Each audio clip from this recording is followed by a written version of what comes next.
ഷമാസെ നമസ്കാരം. നമസ്കാരം. ഈ കഴിഞ്ഞ ദിവസം താങ്കളുടേതായ ഒരു പ്രസ്താവന വന്നിരുന്നു.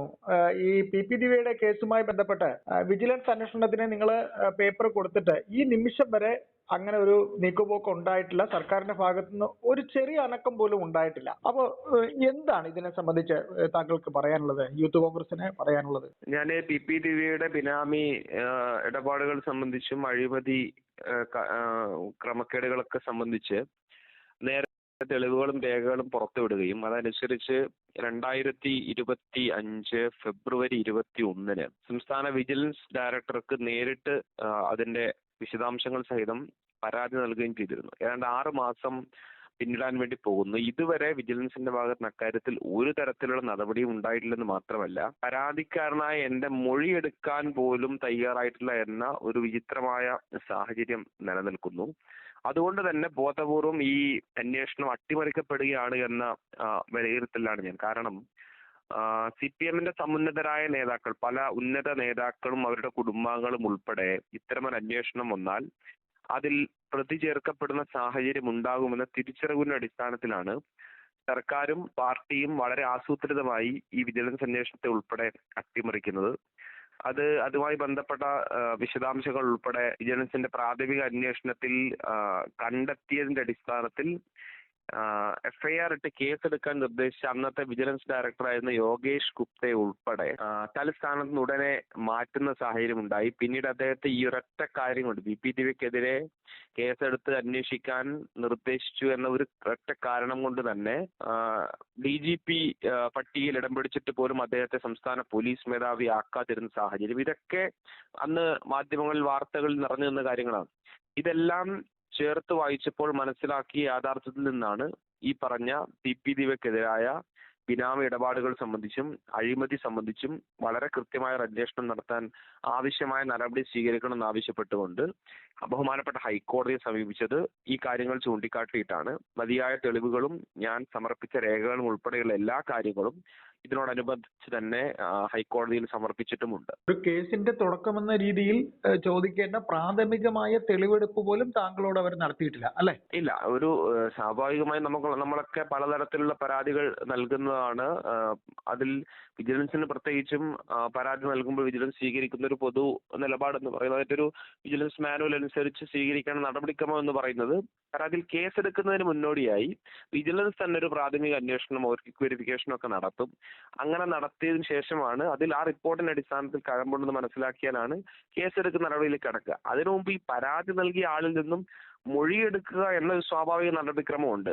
ആ നടപടിക്രമം പോലും പാലിക്കാതെ ആരെ രക്ഷിക്കാൻ വേണ്ടിയിട്ടാണ് ഇത്രയും ആസൂത്രിതമായൊരു നീക്കം ഏത് രാഷ്ട്രീയ തീരുമാനത്തിന്റെ, ഏത് രാഷ്ട്രീയ കേന്ദ്രത്തിൽ നിന്നുള്ള നിർദ്ദേശത്തിന്റെ അടിസ്ഥാനത്തിലാണ് ഇത്തരം ഒരു തീരുമാനം വിജിലൻസ് നടപ്പിലാക്കിയത് എന്ന് അറിയേണ്ടിയിരിക്കുന്നു. ഓൾറെഡി ഇപ്പോ വിജിലൻസ് തന്നെ നടത്തിക്കഴിഞ്ഞ ഒരു പ്രാഥമിക അന്വേഷണ റിപ്പോർട്ട് ഉണ്ടെന്ന് മനസ്സിലാക്കുന്നു. ആ റിപ്പോർട്ടിൽ ഏത് വമ്പൻ സ്രാവിനെ കുറിച്ചാണ് പരാമർശിക്കപ്പെട്ടിട്ടുള്ളത്, ഇതിന്റെ ഉറവിടം തേടി പി ദിവ്യയുടെ ബിനാമി ഇടപാടുകളുടെ ഉറവിടം എവിടെയാണ്, ഇതെല്ലാം പുറം ലോകം അറിയേണ്ട സാഹചര്യമുണ്ട്. അതിനുവേണ്ടി കൂടിയിട്ടാണ് ഈ പറഞ്ഞ ഹൈക്കോടതിയെ സമീപിക്കേണ്ട ഒരു സാഹചര്യം ഉണ്ടായത്. ഷമാസ്, ഈ അടുത്തിടയ്ക്ക് ഈ നവീൻ ബാബു എന്ന ഉദ്യോഗസ്ഥന്റെ മരണവുമായി ബന്ധപ്പെട്ട പുനരന്വേഷണം ആവശ്യപ്പെട്ട് തലശ്ശേരി കോടതിയിലേക്ക് അദ്ദേഹത്തിന്റെ കുടുംബം വീണ്ടും പെറ്റീഷൻ കൊടുത്തിരിക്കുന്നു. അപ്പോൾ വീണ്ടും അത് ദിവ്യയും സർക്കാരും കൂടെ തന്നെ പറയുന്നു ആ അന്വേഷണം വേണ്ട എന്ന്. അപ്പോൾ ഇതൊക്കെ തന്നെ ഈ വിജിലൻസ് അന്വേഷണവും ആ തുടർ അന്വേഷണവും ഒക്കെ കൂട്ടി വായിച്ചു നോക്കുമ്പോൾ നിങ്ങൾ പറഞ്ഞതുപോലെ ഉന്നതങ്ങളിൽ വല്ലാത്ത ഇടപെടൽ ഈ കേസിന് ഉണ്ടായിട്ടുണ്ട് എന്ന് നമുക്ക് ധരിക്കേണ്ടതല്ലേ? തീർച്ചയായും. ഞാനാണല്ലോ തുടക്കം മുതൽ ഞാൻ ഈ വിഷയം പൊതുമധ്യത്തിൽ തുറന്നു പറയുന്ന സമയത്തെല്ലാം ഞാൻ ചൂണ്ടിക്കാണിച്ചൊരു വിഷയമുണ്ട്. നവീൻ ബാബുവിന്റെ മരണം എന്ന് പറയുന്ന ഒരു സംഭവത്തിൽ കേവലം പി ദിവ്യക്ക് അപ്പുറത്തേക്ക് ആ അന്വേഷണം എത്താൻ പാടില്ല എന്നൊരു നിർബന്ധ ബുദ്ധി സർക്കാരിനെ സംബന്ധിച്ചുണ്ട്. അതുകൊണ്ട് തന്നെയാണ് ഏതെങ്കിലും രീതിയിൽ നവീൻ ബാബുവിന്റെ മരണത്തിൽ പി ദിവ്യ അല്ലാതെ മറ്റൊരു ഏതെങ്കിലും ഉന്നതനായ നേതാവോ അല്ലെങ്കിൽ CPM നേതാവോ പ്രതിയാവോ എന്ന് ഭയന്നിട്ടല്ല. മറിച്ച് നവീൻ ബാബുവിന്റെ മരണം CBI മറ്റേതെങ്കിലും ഏജൻസികളോ അന്വേഷിക്കുന്ന ഘട്ടമുണ്ടായാൽ അവിടെ അതിന്റെ പിന്നിലുള്ള ബിനാമി ഇടപാടുകളും ഈ പെട്രോൾ പമ്പിലേക്ക് നയിച്ച സാഹചര്യവും അതിന്റെ സാമ്പത്തിക സ്രോതസ്സും അതിന്റെ യഥാർത്ഥ ഉറവിടവും എല്ലാം അന്വേഷണത്തിലൂടെ കണ്ടെത്തുമോ എന്ന ഭയമാണ് CPM-നെ ആ കേസിൽ പോലും അത്തരം ഒരു താല്പര്യത്തിലൂടെ കാര്യങ്ങൾ നീക്കുന്നതിന് പ്രേരിപ്പിച്ചിട്ടുള്ളത്. അത് തന്നെയാണ് തുടരന്വേഷണം ആവശ്യപ്പെട്ട് കഴിഞ്ഞ ദിവസം അദ്ദേഹത്തിന്റെ കുടുംബം, നവീൻ ബാബുവിന്റെ കുടുംബം കോടതിയിൽ അപേക്ഷ സമർപ്പിച്ചപ്പോഴും നഖശിഖാന്തം പി ദിവ്യയും എതിർക്കുകയാണ്. അതിനേക്കാൾ ആവേശത്തിൽ പോലീസും സർക്കാരും ആ തുടരന്വേഷണ ഹർജിയെ എതിർക്കുകയാണ്. ഇതിൽ നിന്നെല്ലാം മനസ്സിലാവുന്നത് ഒരേ സമയം നവീൻ ബാബുവിന്റെ മരണവുമായി ബന്ധപ്പെട്ട വിഷയത്തിലും ഈ പറഞ്ഞ പി ദിവ്യയുടെ ഞാൻ സമർപ്പിച്ച ബിനാമി സ്വത്തിടപാടുകൾ സംബന്ധിച്ച പരാതിയുടെ വിഷയത്തിലും ഇതിന്റെ യഥാർത്ഥ പ്രഭവ കേന്ദ്രം എന്ന് പറയുന്നത് മറ്റു ചില ഉന്നത നേതാക്കളും അവരുടെ കുടുംബാംഗങ്ങളുമാണ്.